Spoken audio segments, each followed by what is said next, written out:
तर आज आम्ही सर्व मित्र आलो होतो कौशल्य मेगा मार्टला. सर्व मित्र असे का म्हटले आहे हे तुम्हाला कळलं. त्या अगोदर आपण एव्हरेस्ट शाही बिर्याणी मसाला आणि एव्हरेस्ट चिकन मसाला घेतला आणि इतर बिर्याणीला लागणारे साहित्य या बकेट मध्ये घेतलं. तर भावांनो, आता आपण चाललोय आम्ही ठरवलेल्या लोकेशनवर, कारण तिथेच आपल्याला सगळं नियोजन करायचे. तिथे पोचल्यावर आपण पहिल्यांदा कांदा कापून घेतला आणि एकीकडे चूल पेटवली आणि टोप वगैरे ठेवून चिकन मसाले मिक्स करायला घेतले.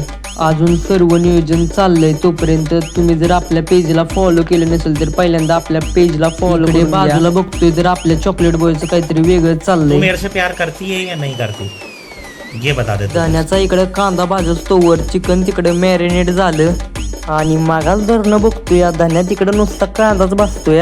पलीकडे बघतोय तर म्हणलं हा काय विषय, ह्योकडे गोगल घालून टोमॅटो कापतोय. जसं जसं बिर्याणी बनवायचं काम चालू झालं तसं तसं कळतच नव्हतं की नक्की आचारी कोण. नंतर न मॅरिनेट झालेलं चिकन टोपात टाकलं. जोपर्यंत चिकन शिजतंय तोपर्यंत सगळी पोरं पोहायला गेली. इकडं पाण्यात सगळ्या पोरांचा राडाच चाललेला, सगळी पाण्यातच नाचायला लागले. सगळ्यांचं पाहून झालं. आल्यावर बघितलं तर चिकन पण शिजलेलं. मग त्याची लगेच बिर्याणी बनवून घेतली आणि लगेच पत्रावळ्या घेऊन खायला बसलो. तर कसा वाटला आजचा ब्लॉग आवडला असेल तर तुमच्या भावाला फॉलो करा आणि ब्लॉग कसा बनला हे कमेंटमध्ये नक्की सांगा. असेच व्हिडिओ बघण्याकरिता आपल्या व्हिडिओना लाईक करा.